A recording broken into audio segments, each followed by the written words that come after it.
138회 정보관리 컴퓨터 시스템 운영기술사 기출문제 내용을 전체적으로 보도록 하겠습니다. 자, 시작하기 전에 오늘 너무너무 고생 많으셨고요. 오늘은 이제 여러분들이 주인공이에요. 그래서 여러분들 스스로를 많이 칭찬해 주시고, 그리고 아마 이 해설집을 보시고 나면 당연히 암울한 결과를 예상을 하시게 될 텐데, 이 해설집대로 쓰신 분은 아무도 없습니다. 그걸 잘 기억을 하시고 여러분들이 전체적인 내용에서 어느 정도를 썼는지 거기에 따라서 당락은 결정이 될 거예요. 다만 이렇게는 쓸 수는 없다라는 것을 인지를 하시고 이 내용을 내 걸로 만든다, 그리고 전체적인 방향을 비교해 본다 라는 생각을 가지고 보시면 좋을 것 같습니다. 138회 정보관리기술사 기출문제 내용들은 다 훑어볼 거고요. 응용은 문제만 좀 체크를 하고 마무리를 하도록 할게요.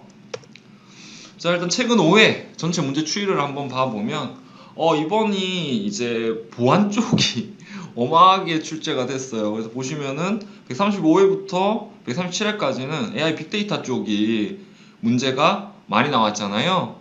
근데 138회는 이제 보안의 비중이 높아진 회차라고 보실 수 있을 것 같습니다.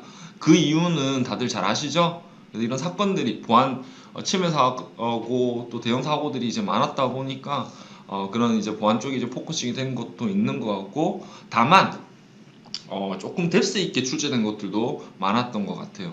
그리고 AI 빅데이터 쪽은 이제 두 번째로 이제 비중이 높았고요.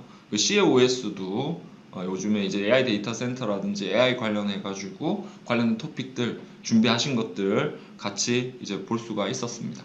그래서 내용 하나하나씩 체크하면서 정리하도록 할게요.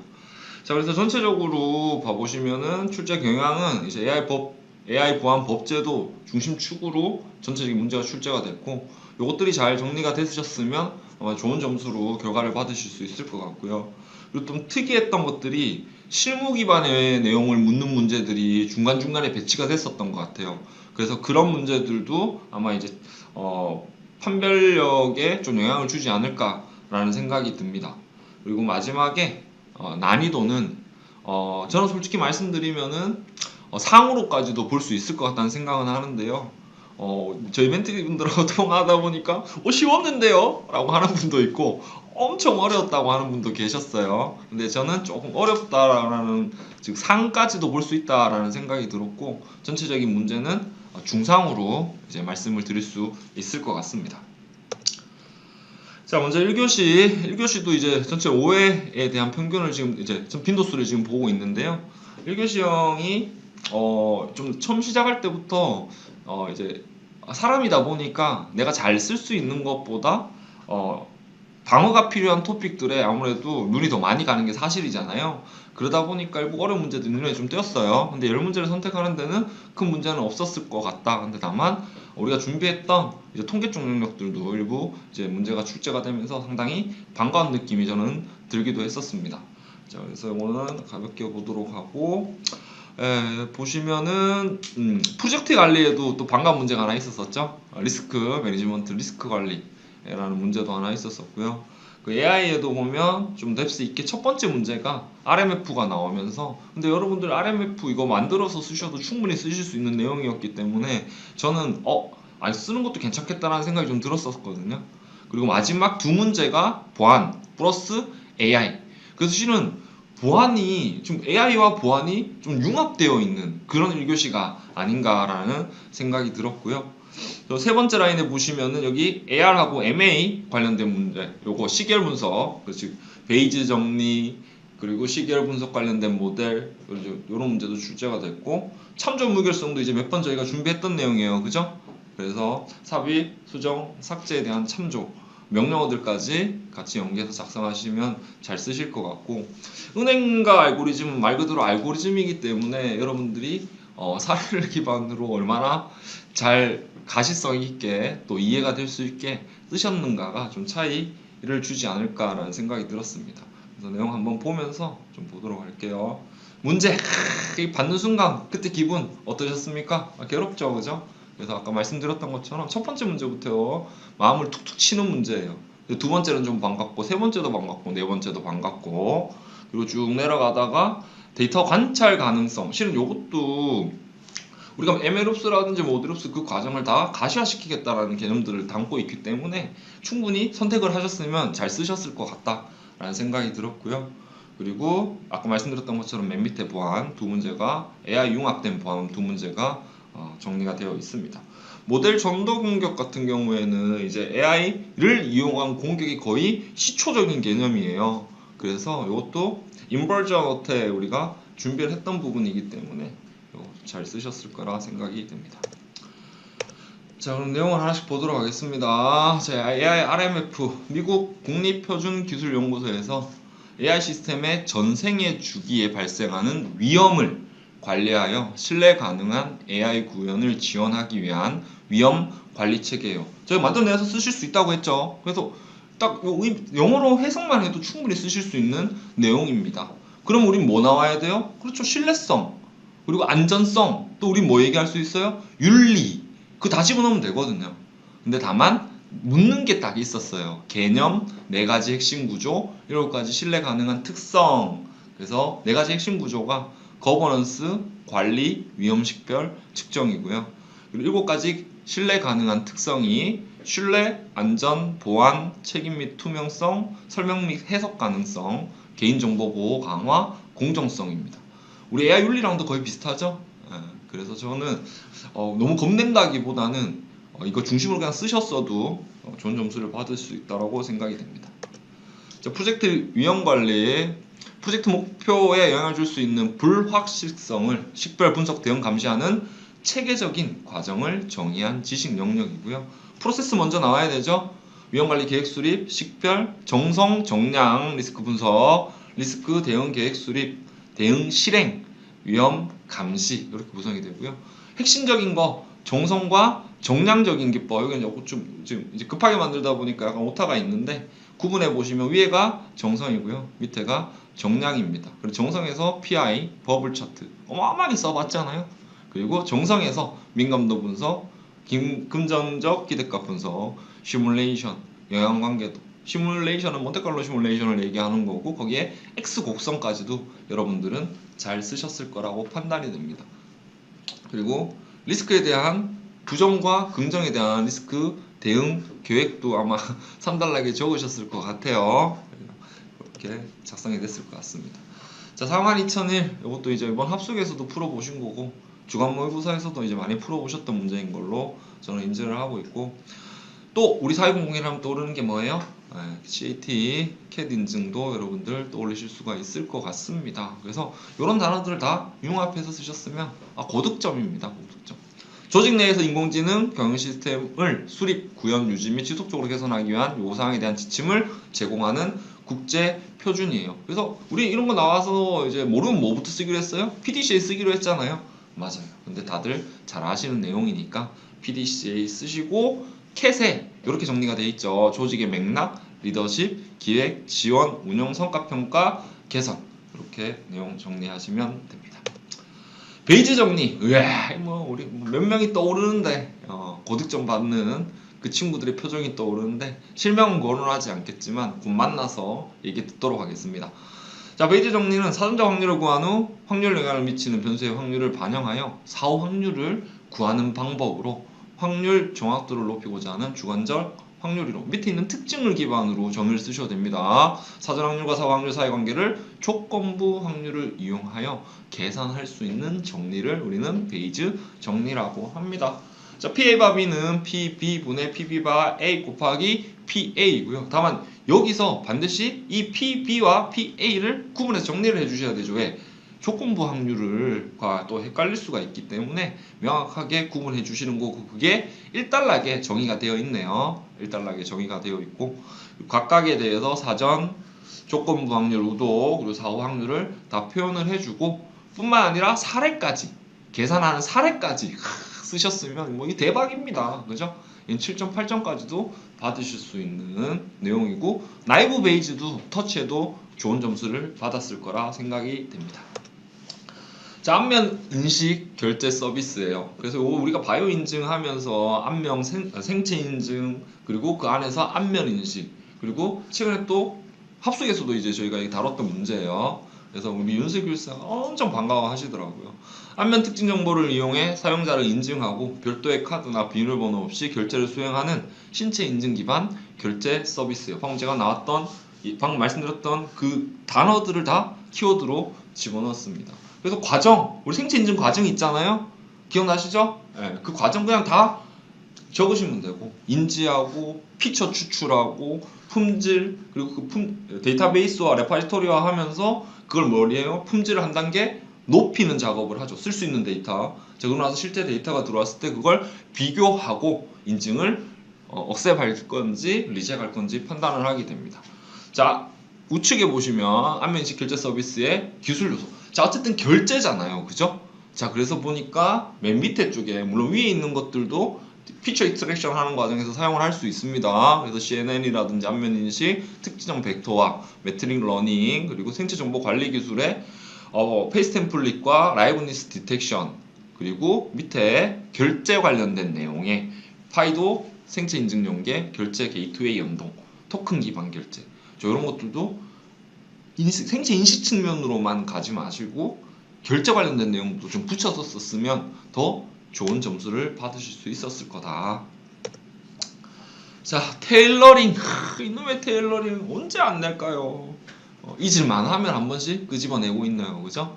자, 개념 봐보시면 불확실성이 크거나 기술 난이도 높은 핵심 기능을 개발 전 먼저 구현 검증하여 기술적 위험 사전 제거하기 위한 전략 뿐만이 아니라 그 밑에 정의, 프로젝트 상황에 맞도록 기정의된 개발 방법론을 절차 기법 산출물 등을 재활용하여 계획을 수립하는 기법. 밑에 있는 정의가 개념이 더 테일러링에 어울리는 것 같습니다. 자, 테일러링을 위한 다시 선도 개발을 위한 테일러링이라고 이야기를 했기 때문에 작업 절차, 방법, 산출물, 관리, 도구, 작방상관 기도죠. 그거 기반으로 해가지고 이용해서 테일러링의 구성 요소들을 프로세스, 작업 단위, 요구사항 설계, 조직, QA, 개발 도구 측면에서 미리 확인을 해봐야 된다라고 이야기를 하고 있고요. 그리고 전략 해가지고 여러 방법론 측면에서 혹은 모델 측면에서 정리를 한 내용이 우측에 있습니다. 그래서 이 부분은 제가 생각했었을 때는 아마 여러분들 절차하고 산출물 이런 정도로 작성을 하실 수 있었을 것 같아요. 그 내용도 충분히 좋은 접근이니까 그렇게 작성하셔도 좋은 점수 받으실 수 있었을 것 같습니다. 자, AM 자기 회귀 모형과 MA 이동 평균 모델입니다. 그래서 자, 시결 분석을 먼저 정의하고 그리고 우리가 그 안에서 자기 회귀 모형인 AR 그리고 이동 평균 모형인 MA를 묻고 있는 거기 때문에 추가적으로 확장 버전인 거죠. 그래서 아르마와 아리마까지 터치를 했어요. 그리고 나서 AR을 자기 자신의 과거를 사용한 자기 회귀 모델, 즉 과거에 있는 데이터들을 그대로 이용한다라는 거 있고, 이동 평균 차이는 뭐였어요? 백색장을 추가한 평균을 이용한다라는 거, 그 차이를 구분해서 작성해 주시면 되고, 아마 이 수식도 되게 익숙하신 분들이 많으실 거예요. 그래서 이 부분까지 작성이 됐으면 더 좋은 점수를 받으셨을 거고, 추가적으로 방금 앞에서 말씀드렸던 것처럼 우리는 아르마, 아리마, 사리마 이런 것들 알고 있잖아요. 그래서 그런 부분도 상달나게 연계해서 작성이 되면 더 좋을 것 같고, 또 한 발 더 나가서 이제 우리 RNN 있잖아요. 그래서 RNN 계열의 모델들도 실은 이런 시계열 분석에 많이 쓰고 있고, 기억나실지 모르겠지만 제가 딥 AR이라는 걸 이전에 한번 얘기한 적이 있어요. 그래서 딥러닝 더하기 AR이거든요. 요즘에 이런 시계열 분석에 그런 알고리즘들 많이 쓰고 있기 때문에 연계해서 작성하셨으면 좋은 점수 받으셨을 겁니다. 자, 데이터 관측 가능성이요. 근데 아까 제가 이제 방어적인 측면에서도 데이터 파이프라인을 가시화시키는 거다라고 말씀드렸었는데, 그 안에서 좀 내용을 좀 찾아보니까 실은 이런 내용들이 좀 있더라고요. 근데 우측에 봐보시면 기술 요소에 아까 제가 말씀드린 것들이 있죠. 그래서 요걸로 작성이 돼도 충분히 좋은 점수 받을 수 있다 하면 대부분들이 그랬을 거다. 근데 다만 여기 핵심 요소가 5개가 관측 가능성으로 정의가 되어 있더라고요. 혹시라도 쓰신 분들 있으시면 대박 치는 거고요. 그렇지 않더라도 말씀드린 기준으로 작성됐다면 점수를 받으실 겁니다. 데이터 파이프라인 전반에서 데이터의 상태, 품질, 이상 징후를 지속적으로 관찰, 이해, 문제 원인을 추적할 수 있는 능력, 을 우리는 관철 가능성이라고 하고요. 5가지 요소가 신선도, 최신성, 볼륨, 스키마, 분포, 그리고 리니지, 흐름, 계보가 있습니다. 그래서 ML 흡수 혹은 모델 흡수 전체적인 그림 그리고 거기 기술 요소들 매핑을 하게 될 텐데요. 그게 머신러닝 기반 이상 탐지, 리니지 매핑, 실시간 알림, 그리고 운영 기술 요소의 메타데이터 프로파일링, 거버넌스, 대시보드 시각화가 있습니다. 자, 참조 무결성 너무 잘 알고 계시죠? 그죠? 외래키가 참조하는 기본 키의 값이 항상 유효하도록 보장하는 규칙입니다. 자, 참조 무결성 유형에는 입력, 수정, 삭제가 있어요. 그래서 입력에는 왼쪽에 보면 의존, 자동, 기본, 지정, 널, 미지정이 있고요. 수정에는 제한과 연세가 있습니다. 삭제에는 제한, 연세, 기본, 지정, 널, 미지정이 있습니다. 요거 작성하시고 사례까지 던지시거나 혹은 참은 물었으니까 속삭히 연계하셔도 되고 제약 규칙을 작성하셔도 좋은 답안이 될 것 같습니다. TTPS, 그래서 이것도 이제 공격적인 측면 보안 토픽이에요. 그래서 택티, 테크닉, 앤 프로시저. 혹시라도 이거를 아키텍처 측면으로도 만들어내서 쓸 수 있겠다라는 생각이 잠깐은 들긴 했는데 많은 분들이 손은 안 대셨을 것 같긴 합니다. 다만 우리 또 이번 기회에 개념을 정리하는 게 좋을 것 같고요. 위협 행위자 또는 위협 행위자 그룹의 패턴, 활동 및 방법을 의미하며 사이버 범죄의 공격 수행 방식입니다 라고 얘기를 하고 있고요. 전술은 공격 단계의 목표와 의도, 기법은 전술을 달성하는 방법, 프로시저, 절차는 특정 공격자가 실제 수행한 구체 실행입니다.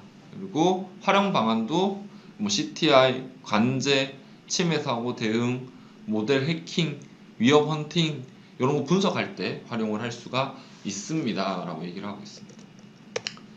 은행가 알고리즘 요거 그림 많이 그리셨을 것 같고 그리고 그 과정들도 몇 번을 봤던 내용이기 때문에 그렇게 연계해서 쓰실 수 있을 것 같고 교체 상태 해피에 웨이트, 웅드 웨이트하고 또 같이 붙여가지고 하나라도 더 쓴다면 좋은 점수를 받으실 수 있고요.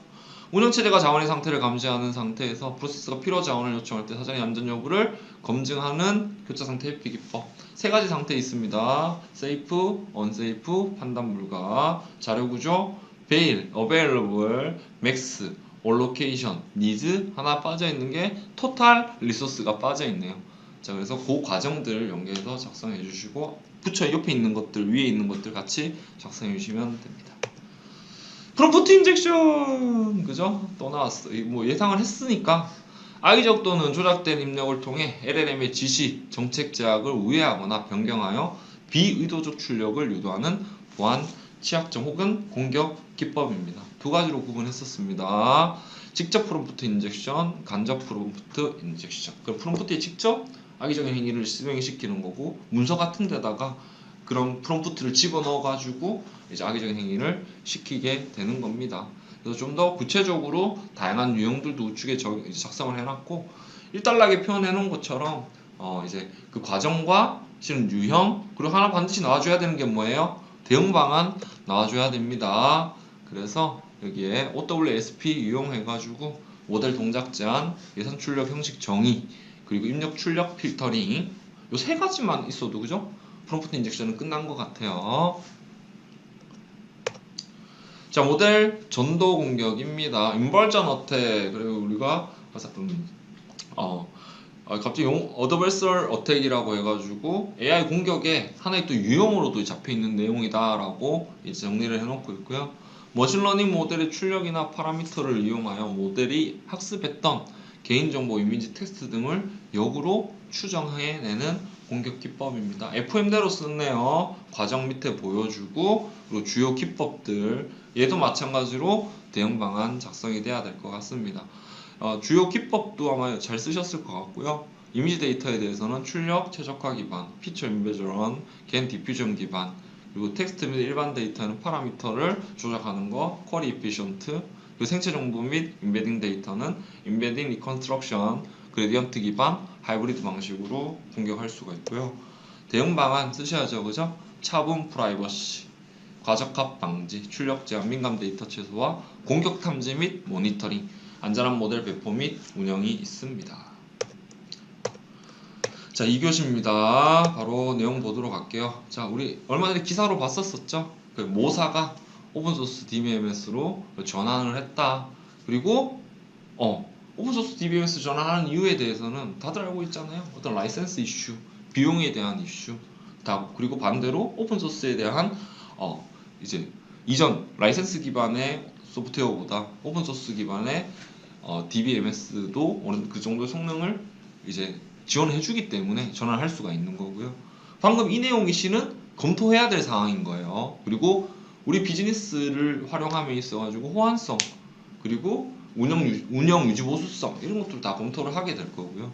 그 과정에서 절차 만들어 내실 수가 있고 추가적으로 DB 측면에서의 고가용성 아키텍처 구성 방안인 거죠. 정리하시면 되겠습니다. 자, 그래서 일단은 문제 먼저 한 문제 얘기를 한 거고요. ISP하고 ISMP 또 나왔어요. 참 징그럽다 그죠? 왜 이렇게 낼까? 그리고 GPU하고 TPU 왜 묶고 있는지 여러분들 잘 아실 거고 TA하고 AA 요건 이제 업무 영역으로만 구분을 하셔도 우리가 플랫폼을 관리하는 친구가 TA 어플리케이션을 개발하는 과정에 그 규칙을 정해야 하는 친구 AA 코드 리뷰하는 친구 관리하는 친구가 AA잖아요. 그렇게 관점 나누셔서 가셔도 되고 제공학, 역공학 또 나왔어요. 프로세스의 코드 데이터 힙 스택 여기서는 아마 고민을 하셨을 것 같아요. 어떤 문제들을 더 잘 쓰실 수 있는지. 그래서 아이고 여기 지금 그쵸 여기 있네요. 저는 요렇게 선택을 했어요. 그래서 GP하고 TPU부터 선택고요. 그리고 ISP, ISMP, 그리고 TAAA 그리고 프로세스에 대한 내용을 작성을 하는 걸로 선택을 했는데 살짝 고민했던 거는 ISP 풀까? 오픈소스 DBMS 풀까? 이 생각도 들었거든요. 그래서 요거는 여러분들의 선택에 따라서 가시면 되고 근데 막상 쓰다 보면 분량 조절에 좀 어려움이 있을 수 있을 것 같다는 생각도 들었었어요. 그래서 전체적인 난이도는 중상으로 봤습니다. 자, 그래서 DBMS 전환 배경, TCO 절감 나오고요. 클라우드 도입 확산, 기술 주도권 확보, 개발, 민첩성, 그리고 아까 말씀드렸던 오픈소스의 데이터베이스 성숙도 향상, 검토해야 될 사항, 기능 호환성, 기술 지원 및 전문성, 성능 이슈 및 최적화, 데이터 검증 및 보안, 그 외에도 쓸 수 있는 거 쓰시면 되고요. 마이그레이션 여러분 잘 알고 계시죠? 그래서 그거 기반으로 작성을 하시면 될 것 같고 크게 전략 분석, 설계, 개발, 데이터 이관, 테스트, 검증, 전환 안전성 그리고 반드시 테스트하고 나서 검증 후에 전환하고 전체적인 데이터 정확성 다시 확인을 한다라는 느낌으로 작성해 주시면 되겠습니다. 자, 그리고 고가용성이라는 요 단어가 나왔는데요. 기본적으로 DBMS는 고가용성을 지향을 해야 되는 거기 때문에 그 측면에서 해야 될 것들을 아키텍처 측면으로 얘기를 하고 있습니다. 장애, 이중화 장애 대응, 데이터 보호 복제, 성능 부하 분산, 배치, 운영 관리. 그래서 거기에 구체적인 내용들 액티브 스탠바이, 페일 오버, 스플릿 브레인, CDC, 백업 복구, 로드 밸런싱, 캐싱, 쉐어드 나싱, DB 데이터베이스 에이저 서비스 연계, SLA 운영 표준화 다 좋은 단어인 것 같습니다. ISP 이거는 안 봐도 될 것 같은데 그죠? 그래도 한번 볼까요? 정의 및 목적 조직의 중장기 비전 목표 및 경영 전략을 효과적으로 지원하기 위해 정보 시스템, 정보 관리 체계의 미래 비전과 구축 방향을 체계적으로 수립하는 정보화 전략 계획입니다. 목적은 경영 목표 부합, 정보 시스템 구축, 비용 상정 및 구축 우선순위 도출, 정보 시스템 관리 체계 최적화, BPL 효과의 정보 시스템 구현이 있고요.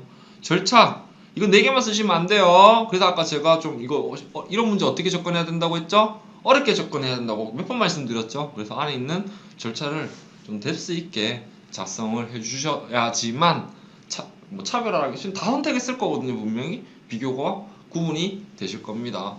그래서 환경 분석에 경영 환경 분석, 정보 환경 분석, 에지이즈의 비즈니스 현황 분석, 정보 시스템 분석, 요상 정의 및 개선 과제 도출, 선진 사례 벤치마킹, 투비의 갭 분석, 신비즈니스 프로세스 정의, 정보화 전략 수립, 정보 시스템 구조 정의, 정보 체계 관리 체계 수립, 실행 계획 수립의 비즈니스 프로세스 개선 계획, 정보 시스템 구축 계획, 통합 실행 계획 수립입니다. 비교 ISMP는 구체적인 프로젝트 단위, 솔루션 단위의 기능 요구사항 RFP 도출할 수준까지 정의한 계획을 내게 합니다. 그래서 상세화라는 단어, 주요 산출물에 RFP 띄어있네요. 눈에 띄네요. 자, GPU하고 TPU 개념 비교, 최근 GPU보다 TPU를 사용하는 이유, 효율성 측면에서의 TPU 장점 및 향후 전망. 그럼 여기서 이제 어려운 건, 이제 여기서 여러분들이 고민하셔야 될 거는 비교가 실은 GPU보다 TPU를 사용하는 이유가 연계가 되는 거거든요. 그래서 그 부분들까지 잘 뽑아내시면 되고, 어떤 특정 기능 거기에 더 포커싱이 되어 있어요. 그러다 보니까 어떻게 성능적인 측면에서도 도메인 특화되어 있는 영역에는 TPU가 더 우수한 성능, 또 뿐만 아니라 전력 사용량, 그렇죠? 그리고 도입 비용도 GPU 대비해서 더 저렴하다라는 이유 때문에 구글이 TPU라는 거를 정의를 한 거잖아요. 그죠? 그래서 이거는 또 아시크라는 이제 반도체 개발 방법에 의해 만들어진다라는 것도 여러분들 잘 알고 계시는 거 알고 저는 인지를 하고 있습니다. 자, 그래서 빨간색에 보시면 여기 보면 도메인 특화 AI 발전, 물론 초고대 AI 시대가 여기랑 연계가 되는 거고요. 높은 연산 효율, AI 전용 소프트웨어 생태계, AI 중심 추론 서비스 증가, 상당히 있어 보이게 써놨네요. 자, 그리고 효율성 측면에서 지금도 뭐 충분히 이유가 효율성이 있는 거니까요. 장점 및 향후 전망, 앞으로 또 어떻게 돼요? 특정 영역에는 더 많이 활용이 될 거야. 그럼 그 영역들을 좀 구체화해서 던져주고 TPU에 대한 전망을 같이 가져간다면 더 좋은 답안이 되지 않았을까라고 생각이 됩니다. 자, TAAA라고 되어 있네요. TA 테크니컬 클라우드 인프라 설계. 실은 여기 클라우드 측면에서 얘기만 하고 있지만은 꼭 클라우드 측면만을 얘기하는 게 아니죠. 그래서 그 플랫폼에 대한 그 전체적인 기술 요소들뿐만 아니라 구축 환경들까지 다 고려해가지고 정의를 하게 하는 영역이 테크니컬 아키텍트 얘기하는 거고요. 그리고 아까 말씀드렸던 개발적인 측면에서의 역할이 AA다라는 거고. 실제로 묻는 내용이 보니까 아예 내용을 줬어요. 범위, 책임, 목표, 주요 산출물. 그래서 이 내용들이 반드시 포함될 수 있게 작성을 해주셔야 될 것 같고. 자, 그럼 근거는 뭐예요? 근거는 자, 이런 얘들이 너무 중요한 상황이 됐어. 그럼 여러분 이유를 대면 돼. 클라우드에 대한 확산을 이유를 대셔도 되고, 비즈니스의 복잡도라고 단순하게 이야기를 하셔도 되고, 그리고 통합된 환경의 관리가 더 중요해졌어. 그럼 AI도 끄집어내셔도 괜찮습니다. 여기 이제 좀 더 소프트웨어적인 측면에서 이야기를 하고 있는 내용이네요. 그래서 보니까 안정적 클라우드 전환이라는 단어를 문제에서 끄집어내가지고 연계를 잘 해준 일단락인 것 같습니다. 그래서 제가 방금 말씀을 못 드렸는데 앞에 위에 있는 지문이 보면 어떻게 되어 있어요? 비기관은 어쩌고저쩌고 통합하는 클라우드 네이티브 환경 프로젝트를 진행한다라고 되어 있잖아요. 그래서 그 측면에서 이야기를 한 일단락입니다. 그리고 묻는 대로 범위, 적용 목표, 주요 산출물을 다양하게 비교해줬고요. 협업의 중요성, 당연히 협업이 중요하죠, 그죠? 죄송해요, 뜬구름 잡듯이 얘기해서. 자, 근데 클라우드 네이티브 환경에서의 TA와 AA는 약간 빗불러적인 상황이에요. 그래서 지금 대부분들이 이런 소프트웨어적인 측면에서 관리들이 가능한 수준에 와 있기 때문에 그게 가능한 게 이제 MSA라든지 쿠버네티스라는 그런 환경들이잖아요. 그러다 보니까 TA와 AA의 업무 영역이 살짝 모호한 것도 사실이에요. 그래서 이걸 묻는 거다라고 저는 생각을 하고 있습니다. 저희도 실제 그런 상황들이 많이 생겼었거든요. 그래서 중요성, 설계적인 측면, 성능, 그 데브옵스에 대한 구현, 보안, 모니터링 이런 단어들 끄집어내서 이야기를 했고, 협업 방안이 공동 아키텍처 거버넌스, 설계 단계 공동 참여, 그리고 네 번째 데이터 API 중심 협업, 모니터링 통합 설계, 비용 최적화, 기술 표준 공동 수립, 데이터 아키텍처 협업, 테스트 전략 공동 수립. 업무적인 측면에서 쭉 쪼개가지고 할 수 있는 얘기들을 다 정리를 해놓은 해설이었습니다. 제공학의 개념 및 목적, 제공학 절차, 역공학 개념 및 활용 방안. 기존에 있던 거 한 번 더 터치한 것 같아요. 그래서 제공학은 기존 시스템을 널리 사용되는 프로그래밍 표준에 맞추거나 타 하드웨어에서 사용할 수 있도록 변환하는, 즉 구조 자체가 적응할 수 있도록 변환하는 기법입니다. 이번에는 목적을 묻는 문제가 눈에 몇 군데 보이네요. 첫 번째가 유지 보수성 향상, 두 번째가 품질 성능 개선, 기술 부채 해소, 노후화 대응. 정의와 지금 연계가 되죠? 비용 절감, 통합 호환성 확보, 운영 안전성 확보입니다. 절차, 착수 계획, 진단, 역공학, 재설계, 구현 전환, 검증 적용, 운영 개선입니다. 자, 그리고 역공학의 개념은 또 묻고 있어요. 그래서 이미 구현된 소프트웨어 개발 단계를 역으로 분석하여 처음에 문서나 내부 구조, 동작 원리, 소스 코드 등의 자료를 얻어내는 기법입니다. 그리고 활용 방안이죠. 어때요? 우리 산출물을 하는 것도 역공학의 목적이 되는 거고, 보안 취약점 발견하는 것도 역공학의 목적이 되는 거고, 등등 여러분들 인지하시는 대로 작성하시면 되고, 여기는 좀 구분을 좀 해가지고 많이 이제 내용을 정리를 한 것 같아요. 그래서 보니까 레거 시스템 측면에서는 소스 DB 실행 파일 기반으로 구조화시키는 내용, 그리고 설계, ERD 그림도 제작성, 현대화적인 측면에서는 에지이즈 분석 후 모듈 재구성, 요때 제공하고도 연계가 될 수가 있겠네요. 유주보수 장애 대응, 요때 결함 원인 분석, 그리고 보안 아까 얘기했던 것처럼 취약점 분석, 품질적인 측면에서의 요구사항 분기 예외 흐름 식별 통한 테스트 케이스 도출, 규정 라이센스 감사할 때도 역광을 활용할 수가 있겠죠. 성능 개선 튜닝할 때도 역광을 활용할 수가 있습니다. 자, 프로세스, 코드, 데이터, 힙, 스택. 자, 근데 여기 보니까 운영체제는 메모리를 4가지 주요 영역으로 나누어 할당 관리한다. 강력력의 역할 특징, 영역 간 동작 메커니즘에 대한 다음 내용을 설명하시오 라고 이야기를 하고 있습니다.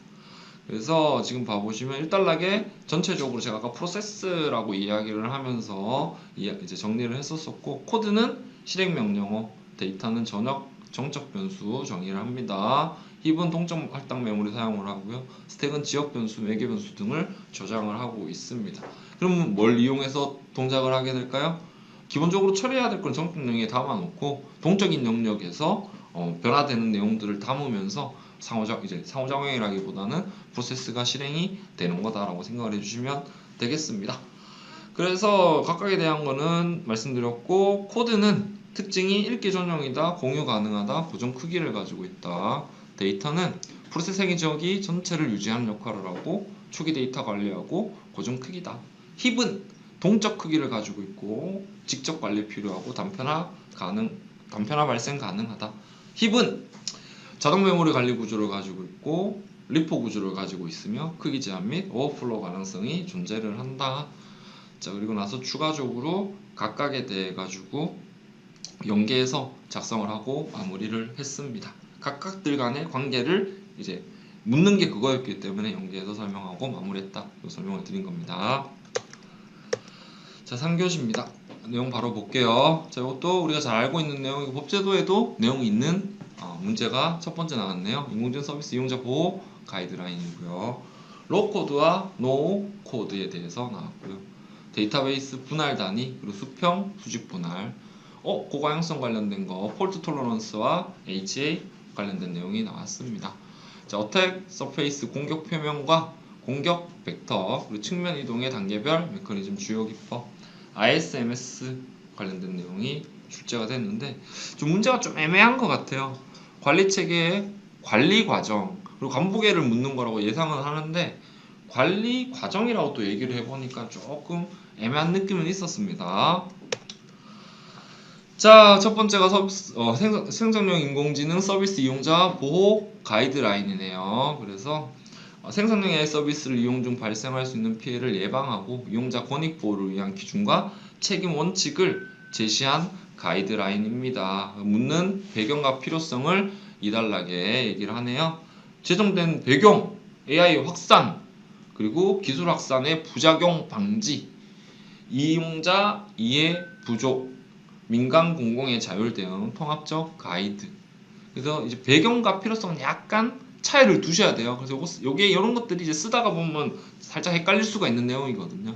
그래서 기술적 한계 보완하고 그때 환각 같은 내용들이 들어가고요. 제도적 공백 해소하고 사회적 영향 관리하고 상호작용 특성 반영을 합니다.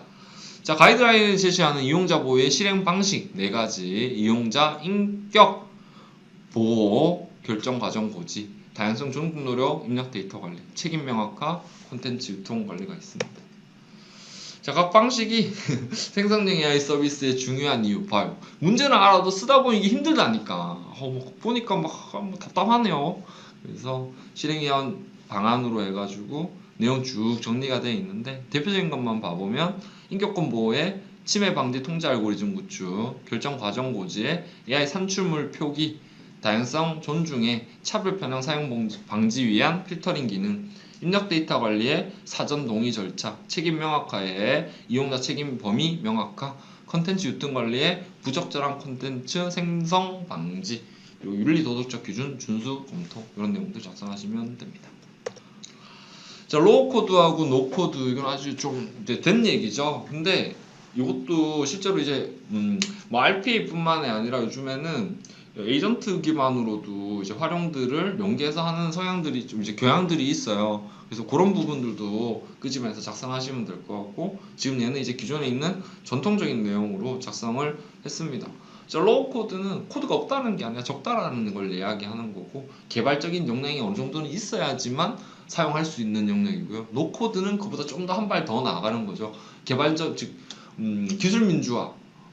IT를 이해하지 못해 그 특정 기술을 잘 모르더라도 어떤 어플리케이션을 생산해낼 수 있는 개념을 노 코드라고 표현할 수가 있게 됩니다. 그래서 그런 구분들 명확하게 두 번째 문제는 비교해서 해주셔야 될 것 같고요. 자, 그럼 그 과정을 이제 로우 코드의 특징으로 이야기를 하시면 될 것 같습니다. 그래서 시각적 모델링, 재사용 컴포넌트 유연성, 유연한 확장성이 있고요. 노코드와 로우코드, 노코드는 코딩 없이 UI 기반으로 드래그 앤 드랍으로 여러분들 표현하시죠, 그죠? 기반으로 어플리케이션을 개발하는 방식이고요. 로우코드는 최소한의 코드와 시각적 도구를 병행하는 개발 방식. 그래서 개발적인 지식이 있어야 된다라는 거. 그럼 그 얘기는 뭐예요? IT에 그래도 디펜던시는 가지고 있어야 되는 상황이 되겠죠. 네, 그런 내용들 넣어서 작성하시면 될 것 같고요. 자, 로우 코드 적용 시 한계점. 그래서 보니까 복잡한 로직 구현에는 한계가 있다. 이건 노 코드도 마찬가지고 로우 코드도 마찬가지입니다.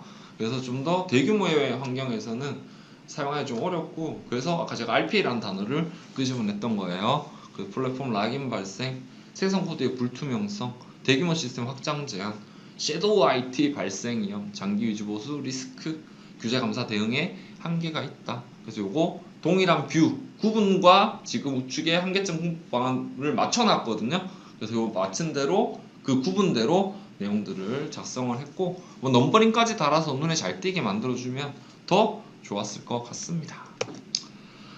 자, 데이터의 분할 단위는 이건 뭐 어려울 거 없어요. 자, 데이터의 분할, 데이터베이스의 분할은 뭐예요? 스키마, 테이블, 로우, 그리고 컬럼. 이거 끝이거든요. 네. 그래서 그 단위로 얘기하시면 될 것 같고, 밑에도 바로 나와 있네요. 테이블 단위, 행렬 단위, 혼합 단위입니다.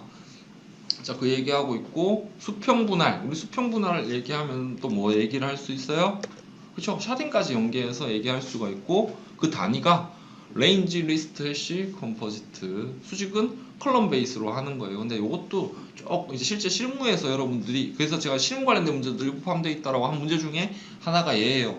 그래서 개념적인 표현으로만 작성하기에는 거의 일반적인 내용으로 보여질 거거든요. 이런 것들은 실무에도 좀 실무 관련된 내용들도 넣고, 자, 끝나고 나서 뭐 해야 돼요? 기존 성능과에 대한 검증 필요합니다. 이제 그런 내용들도 연계해가지고 작성하시면 좋고, 뭐 튜닝이라든지 이런 것들도 작성하시면 좋을 것 같습니다. FTS 구현 방법, 어마어마하게 있죠. 하드웨어, 데이터베이스, 소프트웨어, 또 뭐 이거 외에도 뭐가 있어요? 솔루션 기반에 있는 방법들도 있고요. 그래서 이제 그런 내용들 연계하시면 되고, FTS와 HA에 대한 엄격함 정도는 어디로 갑니까? 폴트 톨러런스 시스템으로 가게 된다라는 거 여러분 잘 알고 계시고, HA 페일오버라는 단어 꼭 작성을 하시고요. 하드웨어적인 측면에서 핫스탠바이, 뮤추얼 테이크오버, 컨커런시 액세스, DB에서 데이터 리플리케이션, 스냅샷, 백업 이런 얘기를 하고 있습니다. 폴트 톨러런스의 무중단, HA 페일오버, 그리고 그 단어들 연계해서 작성하세요. 자, 공격 표면과 공격 벡터, 그리고 측면 이동의 단계별 메커니즘과 주요 기법이라고 되어 있어요. 그래서 실은 여기 뭐 1달러의 개념 적을 필요 없으실 것 같고, 전체적으로 사이버 위협에 대한 현황들을 이야기를 하면서 뭐가 증가하고 있어요? 공격 표면이 증가하고 있고, 그 연계된 취약점들에 대한 실시간 탐지와 대응이 가능해요. 그럼 우리는 뭘로 얘기할 수 있어요? 이상 탐지뿐만 아니라 회복력, 즉 탄력성까지 연계해서 이야기를 할 수가 있을 것 같아요. 근데 나의 뭘 물어봤냐면 레터럴 무브먼트라는 단어까지 이야기하고 있습니다. 자, 그건 뒤에 가서 보도록 하고요. 자, 공격 표면은 IT 환경에서 공격자가 접근 탐색 악용할 수 있는 모든 노출 지점의 총합을 공격 표면이라고 해요. 그래서 각 영역별로 혹은 진짜 실제 사용하는 그 단위들을 구분을 해가지고 작성하시는 것도 좋은 답변이 될 수가 있고, 여러분들 알고 있는 키워드들 있죠? 네, 그것도 작성을 하시면 좋을 것 같습니다. 자, 그리고 공격 벡터는 공격자가 공격 표면을 활용하여 침투 또는 권한 획득을 수행하는 구체적인 공격 경로와 수단을 공격 벡터라고 표현을 하고 있네요. 사회공학, 자격 증명 및 인증 남용, 취약점 구성 오류, 악용 등이 있습니다. 자, 레터럴 무브먼트는 APT 과정 중 공격자가 조직 내 최초 시스템 해킹에 성공 후 내부망에서 사용되는 계정 정보를 획득하여 내부망의 시스템으로 이동하는 방식이에요. 털었어? 그리고 나서 어떻게 돼요? 추가적인 공격을 위한 은닉을 수행을 할 거거든요. 그 과정에서 정보를 얻고 실제 침투를 한다라는 개념을 우리는 측면 이동 레터럴 무브먼트라고 표현을 하고 있습니다. 그래서 보니까 내부 정찰하고 자격증명 탈취하고 은닉하고 침투 및 실행하고 거점 확산하고 지속 및 또 은닉해서 이제 백도어 만들어 놓고 추가적인 공격을 수행을 할 수가 있게 됩니다. 물론 이게 왜 연계가 돼요? 공격 표면이 증가하고 그 이동 경로를 공격자가 인지를 하게 되면 당연히 침투를 하게 된다는 거잖아요. 그래서 이 관계를 아마 여러분들이 생각을 하시고 작성을 하셨으면 더 좋은 답안을 쓰셨을 겁니다. ISMS 인증 영역과 법적 근거문 너무 잘 쓰시잖아요, 그죠? 그래서 인증 영역이 관, 보, 그렇죠. 걔는 얘기 안 했죠? P를 얘기한 게 아니니까. 자, 그리고 관리체계 수립 및 운영, 보호대책 요구사, 여기 있는 인증 기준들 몇 가지를 작성을 해주시고, 법적 근거는 잘 아시는 것처럼 정통망법 477조 그 기반으로 이제 ISMS는 정의가 되어 있습니다. 자, 관리 과정을 여기 좀 구분해서 지금 정리를 해놨어요. 그래서 정보보호 관리 과정은 여기서 정보보호 정책 수립, 경영진 책임 및 조직 구성, 위험관리, 정보보호 대책 구현, 사후관리, 정범위 구사죠. 그래서 정범위 구사 기반으로 충분히 쓰셔도 괜찮습니다. 다만 ISP 통합된 이후에는 관리체계 기반 마련, 위험관리, 관리체계 운영, 관리체계 정범위 개선이라고 얘기하고 있는데, 근데 문제의 맥락적으로 봤었을 때는 위에 있는 걸 묻는 거로 저는 보고 있어요. 정보보호 관리 과정.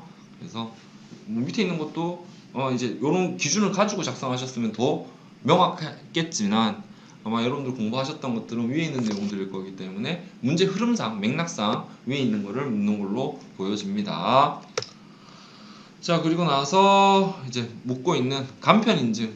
왜 간편 인증이 나왔는지 얘기해 줘야 되죠, 그죠? 뭐 많이 이제 인증받게 하려고 하는 거고, 그게 이제 중소기업, 소기업이라는 단어로 이야기를 할 수가 있고, 그 인증 대상이 이렇게 세 가지 기준으로 나눠진다. 그래서 중소기업법상 소기업, 그리고 정보통신 부분 매출액 300억 원 미만인 중기업, 정보통신 매출 300억 원 이상인 중기업 중 자체 서비스 제공을 위한 주요 통신 설비를 보유하지 않은 기업입니다. 라고 얘기를 하고 있습니다. 그래서 교재에 있는 내용들이니까 이건 다시 숫자 다시 한번 봐주시고요. 어쨌든 문제가 있어요. 무슨 문제가 있어요? 받아놓고도 털려요. 그래서 그 내용들 간단하게 터치하고 강화시킬 거야. 그래서 이번에 정리했었던 내용이고, 이번 합석에서도 봤었던 내용이죠. 그래서 인증기업 보안 사고에 대한 부분이 이슈야. 서면심사 위주의 문제가 있어. 심사 강화시킬 거야. 사후관리 강화시킬 거야. 의무 대상 확대할 거야. 그래서 공공통신 대규모 온라인 플랫폼들 넣을 거야. 그 외 내용들까지 참고하시면 되겠습니다. 그리고 의무화도 시킨다라는 얘기 언급하시면 좋을 것 같아요. 자, 4교시입니다. AI 기본법 나왔어요, 그죠? 나왔는데 국가 죄송합니다. 국가지능전략위원회의 주요 기능 인공지능 죄송합니다. 기술개발 및 산업 육성을 위한 시책 4가지. 이 시책 4가지가 6가지가 있다고 했나요? 이거 아니구나. 죄송합니다. 자, 여기서는 어떤 4가지. 한 뎁스 있게 물어봤어요. 근데 내용 봐보시면 여러분 충분히 이거 이렇게 썼을 수 있구나 라는 생각을 했을 겁니다. 자, 그리고 해시 함수 나왔고요. AI란 나왔고요. 그리고 오류 검출 정정 ARQ 묻는 문제, 랜섬웨어 나왔고요. PET 나왔어요. 그래서 여기 보시면 제가 이번에 아까도 말씀드렸지만 3까지도 볼 수 있는 이유가 이거 쓰다 보면은 진짜 분량이라든지 조절하기가 정말 쉽지가 않았을 것 같아요. 그래서 여러분 참 고생했었을 거라는 생각이 들고요. 내용 하나씩 보면 인공지능 기본법 해가지고 주요 목적 및 기본 원칙 이야기하고 있습니다. 인공지능의 건전한 발전과 신뢰 기반, 그리고 국민의 권익 및 존엄성 보호, 삶의 질 향상, 국가 경쟁력 강화. 자, 기본 원칙. 자, 6조 1항에 3년마다 시행하고요. 기본 방향 전략 만들고요. 인력 양성 및 기반 만들고요. 건전한 사회 구현하고 지원 합법 및 방향성 수립합니다. 학습용 데이터에 대한 기준 설립합니다. 신뢰 기반 조성하고요. 사회 변화 및 대응하고요. 교육 지원 홍보, 국가 경쟁력 강화합니다. 자, 그 안에서 법에 이제 국가지능전략위원회 구성해야 된다는 내용이 있죠.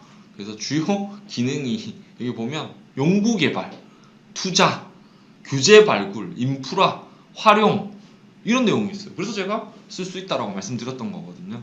그리고 또 하나 고용량 AI 이런 단어까지 연계하면은 충분히 여러분들 쓰실 수 있는 내용이었고요. 혹시라도 이 내용 때문에 안 들어가셨다면 살짝 좀 아쉬운 느낌이 있어요.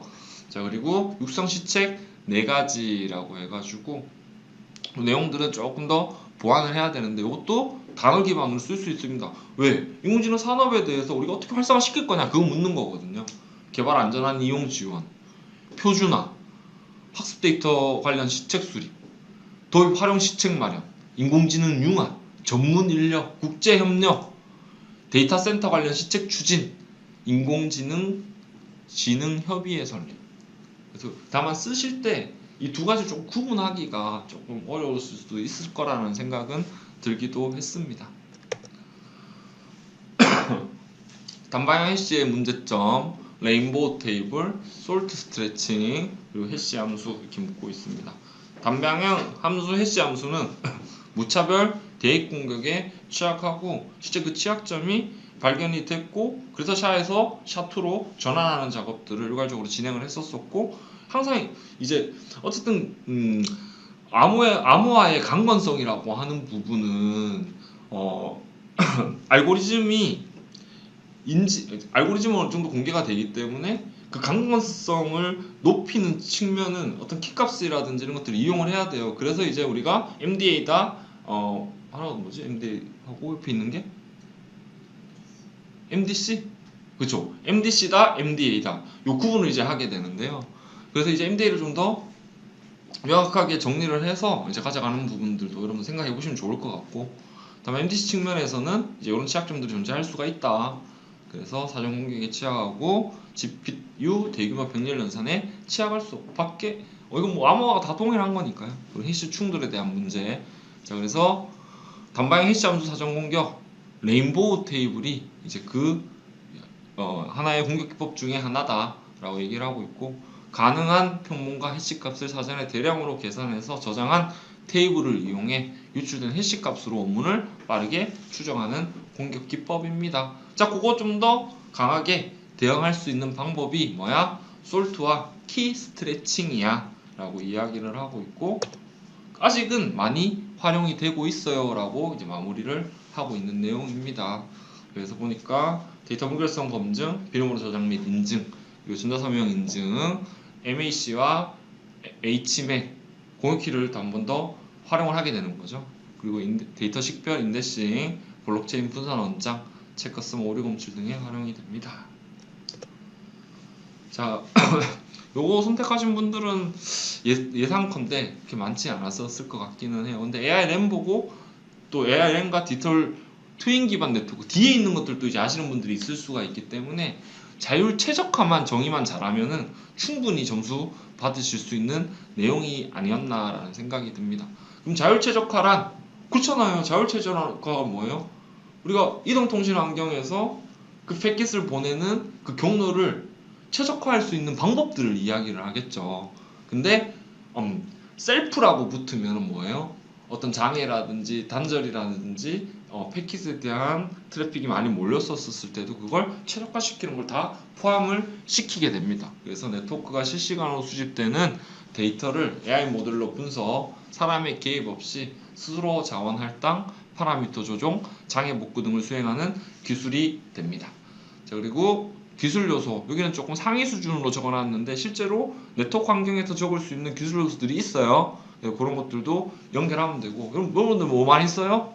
SDN, NFV 다 쓰실 수 있는 내용이 되고 그 중에 뭐도 들어가요? AI 랜도 들어가게 됩니다. 자, 그래서 바로 이어가지고 AI 디지털 트윈 기반 네트워크 관리도 들어가게 되는 거고요. 그래서 그런 기술 요소들 이렇게 다 들어갈 수가 있고 그 다음에 AI 랜이 무선 접속망 전 영역에 AI/ML을 내재화하여 무선 자원 전체를 종단간으로 제어하고 지능적으로 최적화하는 무선 접속망 기술입니다. 그래도 우리 그 컨소시엄도 있죠? 예, 그 내용들도 터치해 주시고 여기 있는 기술 키워드도 더 보완해서 작성하시면 좋을 것 같고요. 뭐 마찬가지로 SDN이나 FB 쓰셔도 되고요. Near RT, RIC, Non RT, RIC 그리고 LLM 에이전트, AI 프렌들리 NR, 엔질렛 이것도 좀 더 구체화가 해서 나중에 배포할 때 내용 더 추가해서 알려드리겠습니다. 자, 디지털 트윈 기반 네트워크 관리 이거 주기동에 있었던 내용이고요. 그래서 보니까 물리 네트워크의 데이터를 수집 복제한 가상 인스턴스에서 모델링과 관리를 통해 요구를 분석하고 실제 망을 지능적으로 제어하는 구조를 디지털 트윈 기반 네트워크 관리라고 표현하고 있습니다. 관리 기술 요소도 이것도 좀 더 구체화해야 되는데요. 상위 수준에서는 당연히 토폴로지 관리할 수가 있고 시뮬레이션을 통한 트래픽 최적화도 구현할 수가 있게 되겠죠. 그래서 모두 그 안에서 사용하는 모델 관리 또 마찬가지 보안 관리도 활용을 할 수 있는 게 디지털 트윈 기반 네트워크 관리입니다. 그러고 나서 뭐예요? 최종적으로는 지능형 네트워크망 구성할 수 있어요 라고 표현하시면 되겠습니다. 자, 오류 검출 정정의 개념, 스탑 앤 웨이트, 그리고 곱백 앤, 그리고 에 대한 개념 및 수행 절차 비교. 그래서 이건 또 맥락이 있는 거죠, 그죠? 맥락이 있는 거니까 그 맥락을 1달러고 잡으셔도 되고 아니면 묻는 것부터 해서 가주시면 되는데 아무래도 내용이 좀 적어질 수도 있기 때문에 전체적으로 맥락을 한번 잡고 개념 연계해서 쓰거나 혹은 개념부터 들어가시면 좀 그림까지 그려주셔서 분량 잡아주고 그 다음에 정지 스탑 앤 웨이트와 곱백엔 연계해서 작성하시면 되겠습니다. 자, 오류 검출은 데이터 통신지 수신 측에서 오류가 있음을 탐지하는 기법. 오류 정정은 오류 검출 후 자체적으로 수정하는 기법입니다. 검출이 대표적인 게 페리티 비트 그리고 CRC. 오류 정정이 FEC와 BC. BC에 뭐가 있어요? ARQ라는 놈이 있어요. 그래서 ARQ에서 스탑 앤 웨이트는 하나의 프레임 전송 후 응답을 잘 받았어라는 응답인 에크를 받고 나서 다음 프레임을 전송하는 방식이에요. 곱백에는 송신 측 프레임 연속 송신 시 송신 오류 시 폐기 후 오류 프레임부터 재전송. 완전 송신 쫙 했어. 근데 1번이 왔고 왜냐면 이 전송하는 그 단위에서 이 시퀀스 값은 항상 순번이 맞게 들어오진 않거든요. 1번이 오고 그 다음에 3번이 올 수도 있고 2번이 그 다음에 올 수도 있어요. 근데 다만 그걸 버퍼에 저장했다가 그 시퀀스를 맞춰가지고 수신 측에서 처리를 하는 게 기본적인 메커니즘이잖아요. 근데 기다려도 혹은 이제 도착을 했어. 근데 그게 정상적이지가 않아. 그럼 2번이야. 4번은 받아놨어. 그럼에도 불구하고 뭐부터 보내라고요? 2번부터 다시 보내. 그것만 보내라고 하는 건 뭐예요? 셀렉티브가 되는 거겠죠. 네, 그래서 방금 셀렉티브를 얘기한 거는 이것도 터치해서 쓰라라고 얘기하기 위해서 말씀을 드렸던 겁니다. 네, 어이구. 네, 그래서 스탑 앤 웨이트 ARQ와 곱백 앤 ARQ 두 개 비교하고 마무리를 했습니다. 자, 랜섬웨어. 그리고 랜섬 애저 서비스. 이건 예전에 기출이죠, 그죠? 그래서 예전에 우리 모 멘토님께서 멘티셨었을 때 랜섬 애저 서비스를 모르셨어요. 근데 저는 분명히 수업 때 얘기했었거든요. 근데 이걸 좋은 걸로 표현을 했어. 그래서 너는 그래 안타깝다 라고 했던 적이 있는데 완전 반대로 써버린 거죠. 근데 지금은 여러분들 다들 잘 알고 계시니까 자, 랜섬웨어 서비스는 랜섬웨어 변형웨어로 랜섬웨어를 제작 및 배포하려는 사람을 위해 구한된 일종의 주문 제작 대행 서비스입니다. 주문용 랜섬웨어가 뭐다? 랜섬웨어죠. 서비스입니다. 랜섬웨어는 순수한 공격 기법 그리고 탈취의 시작점 이건 하나의 서비스적인 측면. 그럼 누가 사용할 수 있어요? 누구나가 쓸 수 있다라는 게 또 랜섬웨어 서비스의 위험성이기도 합니다. 종류들도 있죠. 그래서 랜섬웨어는 워너크라이 그리고 페트야 뭐 이런 것들 그리고 랜섬웨어 서비스는 케르베르 사탄 이런 것들이 있다라고 정리가 되어 있습니다. 자, 랜섬웨어의 주요 감염 경로, 뭐 악성 코드 이런 것도 적으시면 되겠네요. 악성 코드 몇 가지 유형들이 있으니까 그런 좀 디테일하게 쓰셔도 되고 패킷형 공격 이용해서도 랜섬웨어 감염을 할 수가 있습니다. 혹은 뭐 랜선 디도스 이런 것들도 네트워크망으로 해서 작성해 주시는 것도 괜찮을 것 같고요. 암호화 동작 원리, 키 생성하고 파일 암호화하고 그리고 나서 추가적인 2차 암호화도 수행을 할 수가 있고요. 암호화한 후에 뭘 하게 돼요?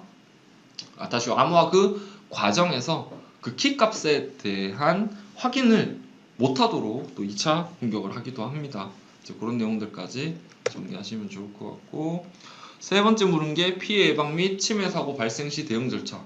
묻는 거 진짜 많다 그죠? 네, 그래서 피해 예방은 업데이트 백업 첫 번째 나와야 되죠, 그죠? 백업 첫 번째 나와줘야 되고 이것도 3일 백업이다 해서 뭐 다양하게 작성을 하시면 좋을 것 같고요. 대응 절차 118에 신고한다. 그런 내용도 넣으면 좋은데 여기는 보면 우리 장애 대응 방안 그죠? 재난 대응 조치 절차 그런 느낌 좀 나죠? 탐지하고 차단하고 분석 증거 보존하고 원인 제거하고 복구 재발 방지 수립한다 이렇게 정리하고 마무리를 하시면 안 되고 추가적으로 뭘 해야 돼요? 대응 절차 얘기했잖아요. 그럼 또 여기서 보면 예방과 연계해가지고 추가적인 대응 기법이라든지 기술들 이런 것들도 더 작성하셨으면 좋겠다라는 생각이 듭니다. 자, 그리고 이제 PET 너무 잘 알죠, 그죠? 근데 여기 보면 문제도 참 그래요. 뭐 답을 거의 좀 알려주고 있어요. AI 기술의 확산으로 등장 배경 AI 기술 확산, 데이터 가치 증대 등장 배경. 뭐 쓸 수밖에 없죠. 데이터 활용성 극대 증가. 그럼 이것도 등장 배경이 하나거든요. 답을 막 알려주고 있어요. 그래서 좀 그렇다는 생각이 좀 들었고, 자, 개인정보의 기밀성을 보호하면서 정보를 수집, 처리, 분석, 공유할 수 있는 기술 프로세스와 방법, 지식을 총칭해서 PET라고 표현을 합니다. 자, 데이터 활용 증가, 개인정보 유출 사건 증가, 글로벌 규제 강화, AI 머신 윤리 문제에서 PET에 대한 안전한 활용이 필요하다라고 얘기하고 있고요. 자, 주요 기술 분류에서 데이터 난독 처리 도구, 암호화된 개인정보 처리, 연합 및 분산 분석, 데이터 책임 도구 내용 그대로 있는 거 가셔서 썼고요. 자, PET 기술에서도 동형 암호화, 차원 프라이버시, 합성들이 다 이걸 1교시로 다 했던 내용입니다. 다만 비교인 거죠. 그래서 각각의 특징들을 비교 메타로 뽑으시면 될 것 같아요. 그래서 보니까 기술 관점 비교, 활용, 운영 측면에서의 비교에서 아주 다양하게 비교를 해주고 마무리를 했습니다. 자, 여기까지가 관리고요. 응용은 가볍게 문제만 한번 볼게요. 보안의 ISMS, ISMS 또 나왔어요. 이거 교차 출제 이번에 엄청 많아요. 서로 이제 동일한 문제 출제가 이번 비중이 좀 높아요. 아다스 나왔고 오토메이트 드라이빙 시스템 나왔습니다. MLOps, DevOps 비교 그리고 모델 도스라는 거 나왔고요. 셀프 어텐션 나왔네요. 자, 그리고 하나의 이제 LLM에서의 측정 지표인 TTFT와 TPOT 나왔고요. PET 또 나왔어요. 42,001도 그리고 뭐 지금 1교시만 보더라도 ISMS 뭐 다음에 보니까 이제 PT 그리고 42,000일 같이 출제가 됐어요. 자, 그 데드락 발생 조건 이것도 우리 아주 쉬운 문제죠. 모라벨의 역설, 모라백의 역설, 인공지능에 대한 이론, 그리고 FRAM, 스토리지 클래스 메모리 나왔고요. SSD의 장단점, 그리고 시스템 콜 출제가 됐습니다. 그래서 보면 이렇게 문제 보니까 어때요? 응용 봐야 되나? 뭐 그런 생각들을 하실 수 있는데 실제 또 써보면은 내게 아니기 때문에 문제가 좀 쉬워 보이는 경향이 있고 막상 써보면 또 쉽지는 않습니다. 자, 유로모픽 컴퓨팅 그리고 스파이킹 뉴럴 네트워크 또 하나 더 물었어요. 활용 분야 LLM 뭐 OWSP LLM 탑10을 기반으로 하되 컴퓨터 시스템 자원에 미치는 영향 주요 위협과 시스템 수준의 발생 원인 LLM 보안 위협에 대한 대응 방안 이렇게 물었고요. 또 자동차 자동차 관련 문제가 또 이제 하나 더 나왔네요. 1교시도 나오고 2교시도 나왔어요. 자, 우리 보니까 ISO PAS 8800이 제시하는 AI 안전 확보에 대해 다음 사항을 설명하시오라고 얘기하고 있고 생명주의 관점에서 주요 요구사항 26262, 21448 그리고 자율주행 기능에 적용한 사례 나왔습니다.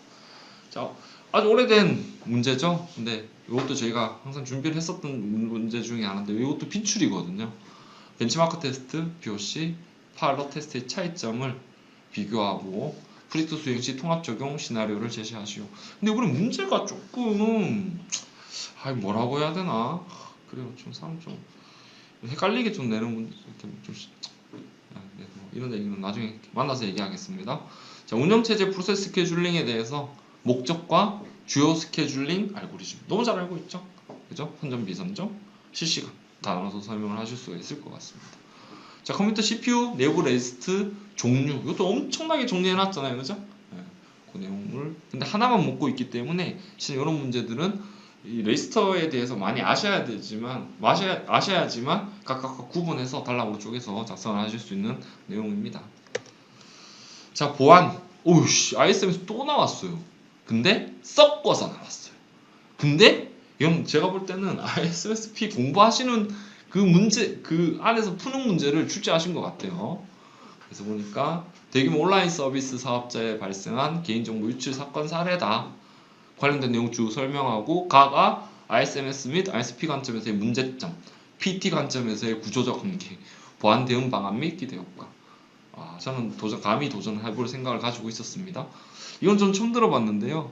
인코딩과 디코딩의 규칙, 그리고 베이직 인코딩 룰, 디스팅귀시드 인코딩 룰, 그리고 캐논컬 인코딩 룰 특징 비교, X.509 인증서 적용 시 보안적 고려사항. 이거 X.509하고 연계해서 써야 되는 건가? 이건 좀 봐야 될 것 같습니다. 자, 가상 메모리 나왔고요. 롬 주요 기능 종류 물었고요. 가용성 평가 모델인 SLO와 에러 버젯에 대해 설명하고 에러 버젯에 대한 운영 방안을 제시하시오. 그리고 이건 준비했던 내용이죠. 클라우드 정보화 사업 감리 점검 가이드에 클라우드 정보화 사업 유형, 클라우드 서비스 활용 사업 단계별 감리 활동.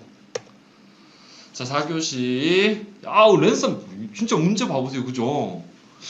중복되는 문제도 너무 많은데 다만 레벨은 틀리기는 한데 랜섬 에저 서비스 나오고 생태계 분업 구조 유형 얘기하는 거고 조직 차원의 종합 대응 체계 그리고 NIST에서 정의한 SP8061R3에서 만든 단계별 대응 체크리스트 뎁스가 깊죠, 그죠? 그리고 운영체제 동기화 어마어마하게 쓰실 수 있잖아요, 그죠?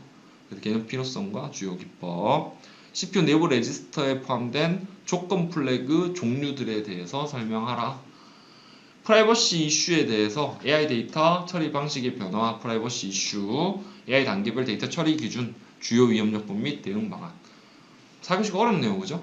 그리고 네트워크 측면에서는 선박 통합 네트워크, 통합 항해 시스템의 모듈 구조.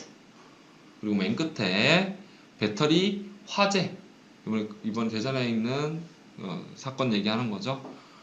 공공망 복구 지연 문제와 관련하여 인프라 관리, 백업 복구, 이중화 등의 관점에서 문제점 및 보안 대응 사항을 설명하시오. 응용 문제였습니다. 자, 그리고 관리부터 해서 응용 문제까지 전체적으로 살펴봤고요. 아까도 이제 말씀드렸던 것처럼 오늘의 주인공은 여러분들이십니다. 그동안 이제 6개월 동안 많이 준비한 것들을 오늘 다 쏟아붓고 이제 오셨는데요. 어쩌면은 약간은 이 시험날, 항상 시험날은 약간은 내 스스로가 의기소침해지는 경우들도 있어요. 근데 절대 그러지 마시고 결과는 나와봐야 알기 때문에 여러분들이 칭찬을 하시고 그리고 스스로를 믿으셔야 될 것 같습니다. 다만 우리는 그 자리에서 계속 학습을 이어가면서 그 결과를 기다리는 게 이 기숙사 공부의 정석이라고 생각이 돼요. 그래서 이전에 몇몇 분들한테는 말씀드렸지만 엄한 생각하지 마시고 하루 이틀 머릿속 이제 깔끔하게 정리하고 다시 그동안에 했던 것들 자료들 한번 이제 다듬고요. 그리고 내가 어떤 방향으로 공부를 또 해야 될지 그런 계획들을 수립하고 하나씩 정리하면서 앞으로 나아가도록 하겠습니다. 그 해설집은 이제 최종 버전은 차주 혹은 차차주 초에 전체적으로 다시 깔끔하게 정리해가지고 올려드릴 테니까요. 오늘 이제 그 내용들을 머릿속에서 기억하려고 하지 마시고 일단 당장은 머릿속에서 떨어내시고 후에 이제 내 스스로가 받을 준비가 됐을 때, 즉 이불킥을 안 하게 됐을 때 그때 내용들 보면서 좀 정리를 할 거고 응용에서도 이제 교차 출제가 자주 되는 패턴들이 또 보여지고 있어요. 그래서 이런 내용들도 다시 저희가 준비를 해서 가져갈 수 있도록 해놓겠습니다. 자, 다시 한번 말씀드립니다. 나를 칭찬하시고 오늘 진짜 고생 많으셨습니다. 한 분 한 분 떠올리면서 합격을 기원하도록 하겠습니다. 긴 시간 들어주셔서 감사드리고요. 곧 뵙도록 할게요. 수고 많으셨습니다.